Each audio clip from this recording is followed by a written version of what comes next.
The next skill that we work on is controlling one volume with another volume. This is probably one of the most common skills that we need as a percussionist, is to be able to control the rebound and then manipulate the next tap. Okay, as we play this exercise, high and low, we have to learn how to play with a big sound on the accent, but then have the control at the low volume to make sure all those taps are properly placed. As we play this, we have to learn how to stop the stick down without squeezing the life out of the stick. So there's an element of pressure in our hand that we're going to have to learn how to use to be able to stop the stick low and make sure that we actually can place each note carefully. A great way to practice this is just air drum and work on moving the stick high and then just stopping the stick.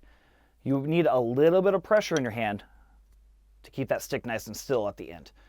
That same exact pressure in your hand at the end of the stroke is exactly how we stop that stick nice and low at the end. A big thing to watch out with this exercise is we want to play the accents the same way we play 8 on a hand. The last sound of 8s is exactly the same way that we play an accent in this exercise. It's just forte, and we stop the stick down. So just because we have accents and taps, we don't need to play the accents any harder. We don't need any extra energy into the drum. Just play that same forte volume we played for 8s, get that stick back down, and that way you can play a great tap afterwards. If you play too high or play too hard, you'll get tension in the hand, and we're going to lose that first tap afterwards. A great starting point for this exercise is play the first accent, skip the end of one, and then play the notes after that. That enables me to stop the stick, make sure I actually stop everything, and then re-attack with my wrist turn. And that way I can make sure everything is accurately placed. As I get better on that, I can add that tap back in and make sure that after the accent, every single tap is consistent. Obviously, use your eyes and just watch, are all the taps the same? But use your ears too and listen and make sure that you hear tut, tut, tut, tut, tut, tut, not tut, tut, tut, tut, tut, tut, tut, tut. We call this a two-height exercise because we just want accents and taps, but we want all these taps to sound exactly the same.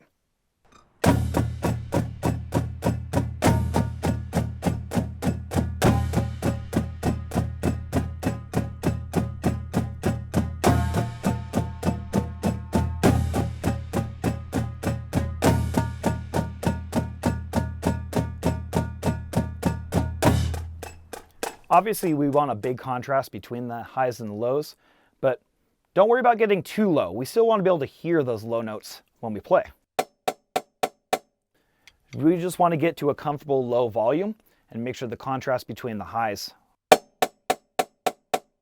and lows are strong. We still want to be able to hear the drum at that low level, so we still want to play with a good quality sound and make sure your hand is still firm enough to make sure that drum projects, and so we can hear that from a distance. After we move from pattern 1, pattern 2 is the first time that we have an accent coming from a tap level. And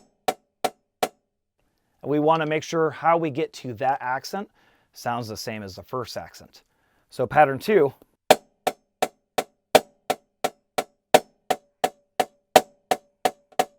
generally, there's two ways to get that stick to move up when we're doing accents and taps. We can lead with the bead, or we can lead more from the back of the hand. Generally, more commonly, in marching percussion, we're going to start with leading the bead. So you're going to see that wrist turn move and everything fall afterwards. And that way you see a nice smooth curve of the stick motion as we come up and down. My arm may move with it, but you're still leading with the wrist turn and the motion of the bead first. When we play this exercise, every tap needs to sound the same. If we start leading too much from the back of the hand, which is common a lot of times in drum set playing and other skill sets, once we start leading back from here, we get a different part of the bead hitting the drum. and we'll lose that quality of sound. So we want to make sure we attack that upstroke exactly the same as everything else. So we have a good wrist turn.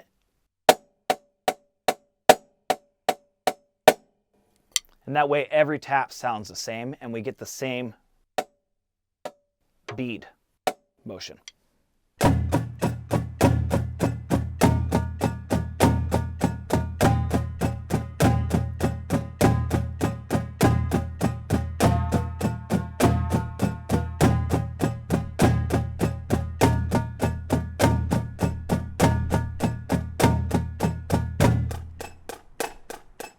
Moving on from pattern 2, we get to pattern 3.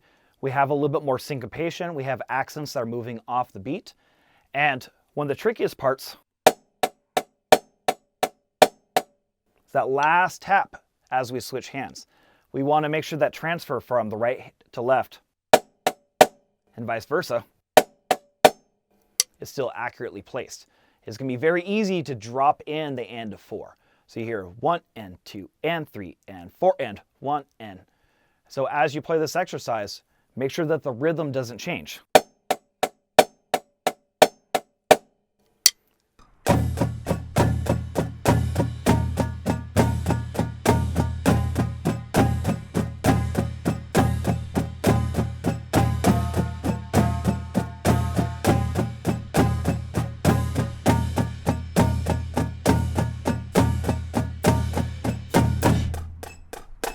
Finally, we have accent pattern 4.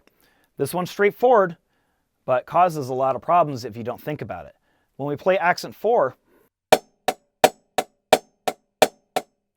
we have a lot less time between each accent and tap pattern, so your hand constantly has to move up and down. It's going to be very easy to drop in each tap, so we lose that rhythm. So make sure you place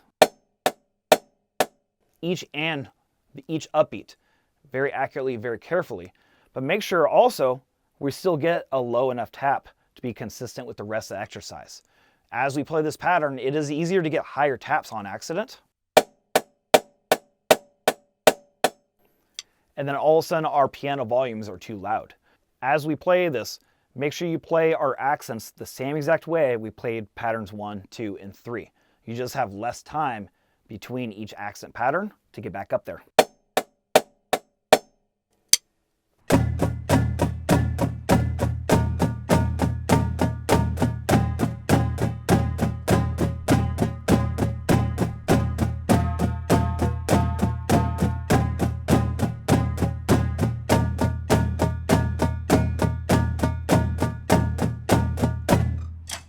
This exercise is all about volume control.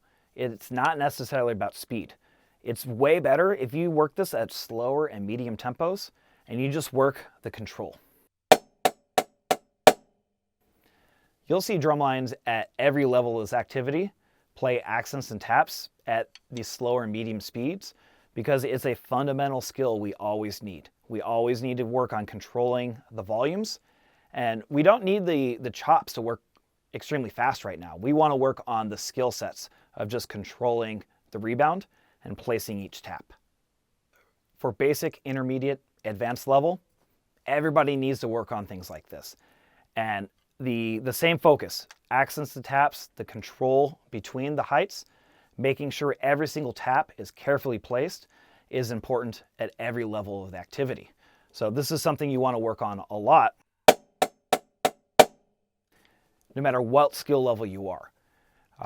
As you get better, listen for the taps more than the accents. That's where all the issues arise, is how we place each tap in between the accent patterns. So that's something that can help develop you or your drumline as you get better. An extension of this exercise is you can add the e's and uhs. So on the right hand pattern, I can add in the left hands and fill it in, and I'm applying the same skill,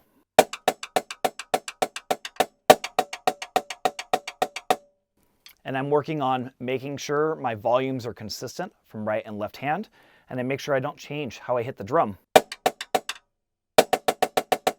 when I add in my 60 notes. You can do this, you play all the 60 notes except for the last note of each pattern.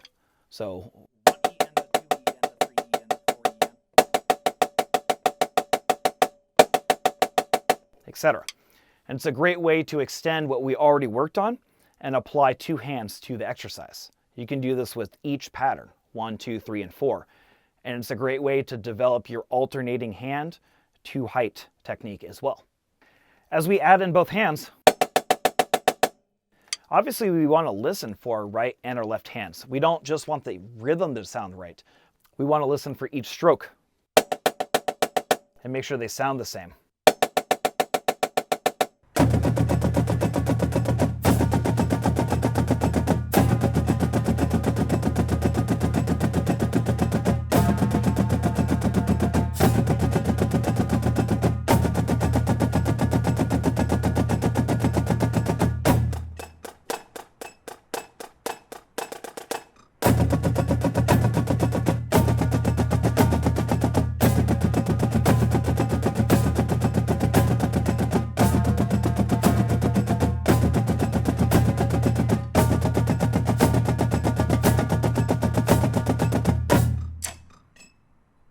As we talk about our sound quality more, you want to make sure that you're using proper implements. You want to make sure your sticks sound the same.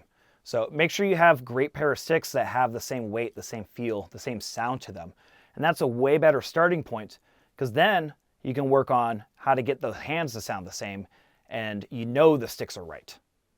The most important thing is we can talk about the right heights, the right volumes, but just putting the work in is extremely important. Make sure you just get a metronome and practice slow, nice and even, and place every individual note and just put the work in. It doesn't fix itself after a rep. You're going to need to do this a lot and consistently. So add this to your practice routine and make sure that you do this as much as possible, as consistently as possible.